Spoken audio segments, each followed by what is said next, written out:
आप हैं निष्कर्ष भारत के साथ और मैं हूं मनोज चतुर्वेदी। क्या नीतीश कुमार फिर से पलटी मारेंगे? लग तो कुछ ऐसा ही रहा है।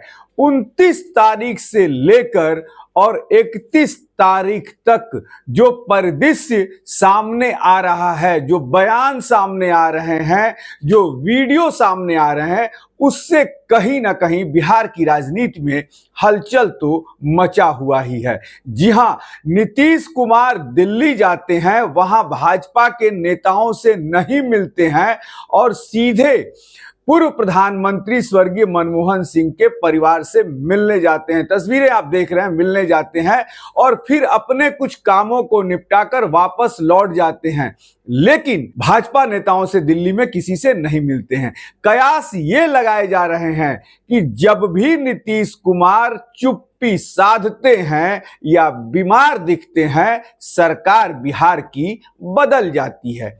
जी हां, यह भी बताएं आपको कि नीतीश कुमार कल रात को जो है वो लौटे हैं पटना दिल्ली से और सुबह सुबह अभी तस्वीरों में आप देखिए सम्राट चौधरी जो है वो उनसे मिलने पहुंचे हैं कि भाई क्या बात है। लेकिन भाजपा के सूत्रों से जो खबर आ रही है उसमें यह बताया जा रहा है कि बीपीएससी अभ्यर्थियों के मामले को लेकर जो इतना बड़ा बवाल मचा है, इस पर बात करने के लिए सम्राट चौधरी नीतीश कुमार से मिलने गए हैं। लेकिन नीतीश मिश्रा जो भाजपा के कोटे से मंत्री हैं, नीतीश सरकार मंत्रिमंडल में मंत्री हैं, उन्होंने कहा है कि गृह सचिव से, चीफ सेक्रेटरी और गृह होम सेक्रेटरी से जो है बीपीएससी विद्यार्थी मिल चुके हैं। इंतजार कीजिए, नए साल में कुछ नई खबर ही निश्चित तौर पर आएगी। जरा सुन लीजिए आप नीतीश मिश्रा को, फिर आगे की पूरी कहानी हम आपको बताते हैं।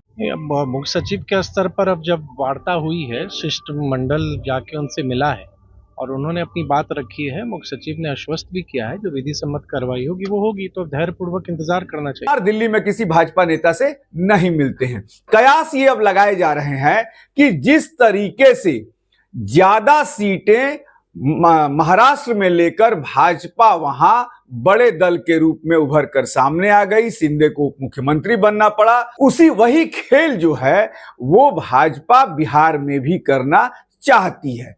और नीतीश कुमार इस बात को समझ गए हैं कि हो सकता है उनके साथ ये खेल होगा।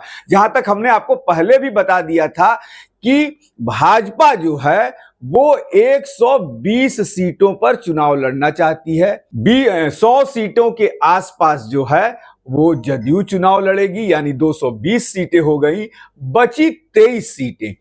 23 सीटों में 12 से 15 सीटें चिराग पासवान के पास जाएंगी और यदि 10 सीटें बचती हैं तो 10 सीटों में जीतन राम मांझी और उपेंद्र कुशवाहा इनके बीच बंटवारा होगा। हो सकता है यदि मुकेश सहनी भी आ जाए एनडीए के साथ, कहना कोई दुश्वार नहीं है, आ जाए तो उनके लिए भी 2-3-4 सीटें कहीं ना कहीं से भाजपा जुगाड़ करके रखी है। लेकिन नीतीश के कान निश्चित तौर पर खड़े हो गए हैं कि यदि भाजपा जदयू से कम सीटें हमें देती है और भाजपा ज्यादा सीटें लेकर आएगी यदि बिहार में, तो नीतीश कुमार का तो पत्ता निश्चित तौर पर साफ करेगी, क्योंकि बड़े बड़े चाणक्य जो हैं वो बैठे हुए हैं भाजपा के दिल्ली में। तेजस्वी यादव ने निश्चित तौर पर कह दिया है कि नीतीश कुमार यानी चचा जान हो सकता है कि खरमास के बाद आएंगे ही, और बीपीएससी का जो बवाल चल रहा है, लाठियां चल रही हैं, काम कहां हो रहा है,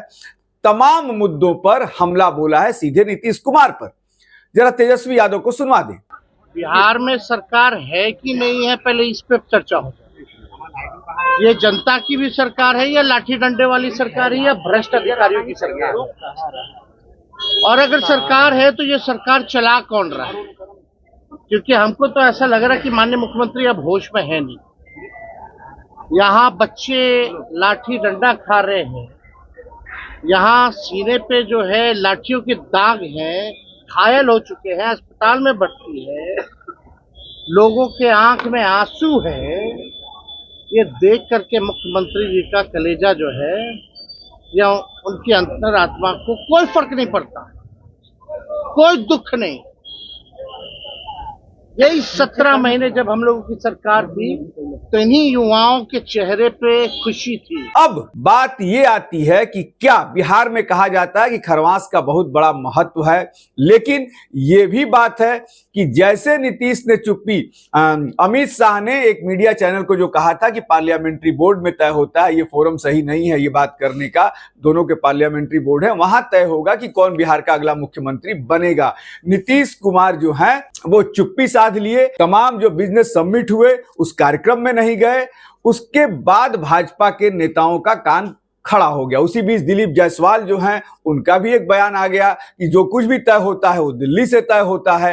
नीतीश कुमार भाजपा के कान खड़े हो गए और भाजपा ने तुरंत हरियाणा में जो उसकी बैठक चल रही थी राष्ट्रीय कार्यकारिणी की, वहां से अनाउंस करना पड़ गया था कि नीतीश कुमार के ही नेतृत्व में चुनाव लड़ा जाएगा। नीतीश कुमार के ही नेतृत्व में अभी भी वहां पे सरकार चल रही है। तब बिहार भाजपा के भी जो नेता हैं उन्होंने ये कहना शुरू किया कि नीतीश हमारे नेता हैं और नीतीश ही हमारे नेता रहेंगे।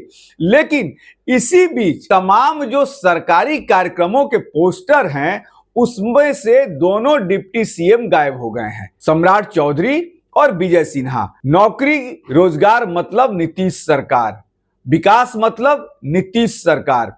एनडीए सरकार का कहीं भी आईपीआरडी जो पोस्टर निकालता है उसमें कहीं भी नहीं दिख रहा है। यानी कि नीतीश ये सब भी कर कराकर भाजपा से अपनी नाराजगी जाहिर कर रहे हैं। अब ये देखना होगा कि आने वाले वक्त में क्या नीतीश पलटी मार के क्या भतीजे का हाथ या दामन थामने वाले हैं, इस पर भी हम नजर बनाए हुए हैं। आप बने रहिए हमारे साथ।